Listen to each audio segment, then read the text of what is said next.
Much like the neighboring city of Lowell, Lawrence was one of the first great manufacturing hubs of the pre-Civil War Northeast. However, that luster had long dimmed. The classic problems of companies using strikebreakers and the spread of mechanization took their toll on the city's workforce. Wages remained stagnant, and people suffered the unrelenting creep of poverty. 90% of the city's population were either Italian, Slavic, Belgian, Portuguese, Syrian, German, or French-Canadian immigrants. When the American Wool Company announced a wage cut, the mill workers struck. Mill workers were some of the poorest paid workers in the entire nation, so this makes sense. A further depreciation of wages would mean starvation. American Wool claimed the reduction in wages was necessary because of the, quote, iron law of competition, unquote.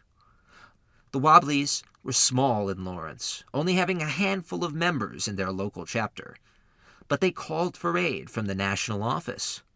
On January 12th, in the snow, 30,000 textile workers marched out of their factories after receiving their decreased pay stubs. They proceeded to destroy machinery and vandalize government property. Answering the call to arms from the national office, Joseph Eder arrived in Massachusetts. Eder was a New York City-based socialist who is best known for his jovial appearance, appearing in mugshots with an infectious grin and wearing a powder blue suit and tie.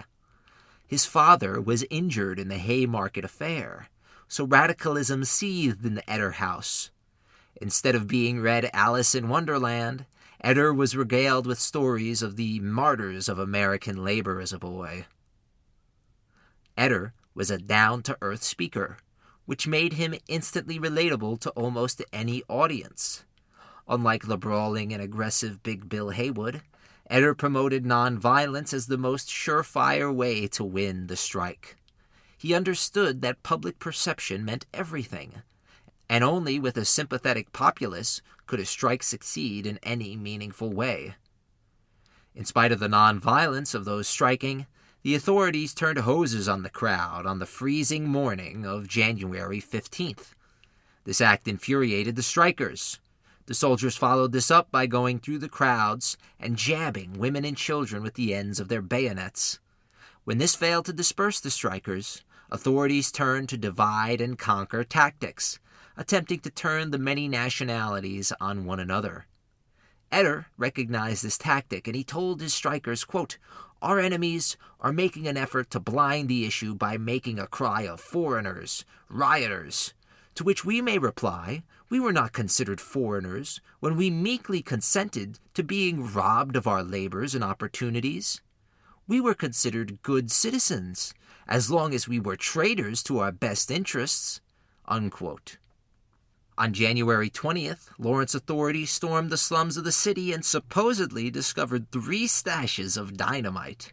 One was in the Italian ghetto, another was in the Syrian ghetto, and the last one was found, quote, "in the open," unquote, near a local cemetery. 3 people were brought in for questioning, including an Italian cobbler, a Syrian tailor, and a, quote, Puerto Rican, unquote. Misinformation spread like wildfire, and there was general panic amongst the powers that be. On January 24th, Big Bill arrived on the scene to a thunderous ovation. Mounting a box, Big Bill looked into the faces of thousands of workers and said, quote, "There is no foreigner here except the capitalist," unquote. On January 29th, tragedy changed the complexion of the entire strike. In a scene similar to the Boston Massacre, the citizens of Massachusetts hurled ice and rocks through windows and at local police forces. The police rushed this mob, and in the melee which ensued, a gunshot struck and killed 33-year-old Anna Lopizzo. The next day, John Ramy, a Syrian immigrant, was chased down and killed by local militia for throwing ice. That night, Eder was arrested and accused of being involved in Anna Lopizzo's death. Alongside Eder, a local Italian poet, Arturo Giovannitti, was also arrested and charged. Their crime was that they instigated Anna's death with their, quote, incendiary words, unquote. The authorities were trying to kill those who spoke up. In this case, it was an even more egregious breach of justice than in the Haymarket affair, as both Etter and Giovannitti both advocated nonviolence. Joseph Caruso, a local worker, was also arrested and charged with the murder of Anna. Big Bill Haywood and the IWW rallied to the defense of the accused. Returning to New York, Haywood would spend his time raising money for the striking workers, telling the congregation, quote, "They are the persons who clothe you, and yet they are the persons who are naked," unquote. Back in Lawrence, a public relations coup was about to shift public opinion to the strikers' side. Italian workers stepped forward and brought a piece of the old country to the new. Labor disputes could last for many months in Italy of this period, so striking workers were used to long work actions. These same workers would often send their children to live with relatives to ease the financial burden on those striking. They proposed the same thing could be done in Lawrence. Houses opened their doors as far away as Philadelphia to any children of strikers in Lawrence. Chaperoned by Elizabeth Gurley Flynn and Margaret Sanger, the first trainload of 119 children left Lawrence in February. It arrived at Grand Central Station and was greeted by 5,000 supporters who sang La Marseillaise. The children left the train in teams, shouting, quote, "Who are we? Who are we? Who are we? Yes, we are. Yes, we are. Yes, we are. Strikers, strikers, strikers," unquote. These children were underclothed and underfed. A volunteer doctor claimed many 8-year-olds were so underdeveloped and malnourished, quote, as to appear to be only 4, unquote. The IWW claimed there were 1,000, quote-unquote, strike waifs ready to be sent out of Lawrence. The leadership of Lawrence became incensed, and many argued that children need not be sent away, and that this was a horrible use of children for political ends. They claimed the IWW was being neglectful to the children. How could it ever be the Lawrence textile magnates who paid their workers only $3 a week? Regardless of how ludicrous this assertion was, the authorities forbade any children being sent away. This order was legally dubious, but it did not matter. On February 24th, 46 children were arrayed in front of the train station, ready to be sent away. The police met the children and their chaperones and attempted to hustle the children away.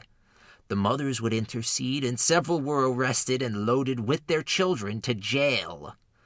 The jail was swarmed by the irate men of the town, and they were in turn laid low by the police truncheon and baton.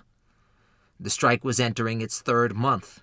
The exodus of the children and subsequent arrests of many mothers turned Lawrence authorities into monsters in the press.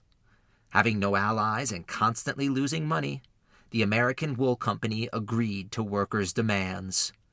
Philip Dray says the workers of Lawrence won, quote, improvements in hours and benefits were granted, and wages raised by between 5 and 25%.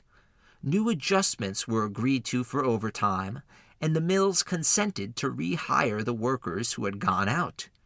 Many other textile mills in Massachusetts, Rhode Island, and New Hampshire fell in line with the American Wool Company's realignments. It was estimated the strikers had won millions of dollars in concessions for their fellow textile mill workers throughout New England, unquote. 3 men still had charges of murder over their heads, and the IWW was pulling out all the stops to try to combat the authorities in the courtroom. Outside the courthouse, demonstrations and speeches were still being held in support of the workers who died. Leading these protests was Carlo Tresca, the lover of Elizabeth Gurley Flynn.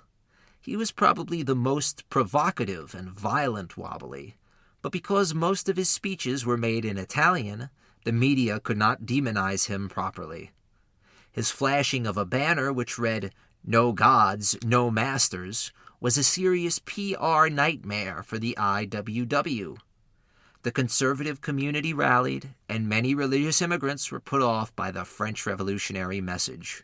In the courtroom, Etter, Giovannitti, and Caruso were defended by Clarence Darrow, famous for his defense of Scopes and countless other progressives. In spite of all attempts by authorities to present the three as violent lunatics, even having the defendants kept behind iron bars for the duration of the trial, it was pretty obvious the state charged these men for their opinions. Additionally, new evidence surfaced during witness testimony, and it became apparent that the police were most likely responsible for the murder of Anna Lopizzo.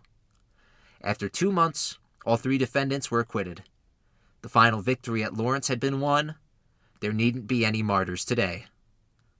Lawrence was a crowning achievement for the IWW and the labor movement in America.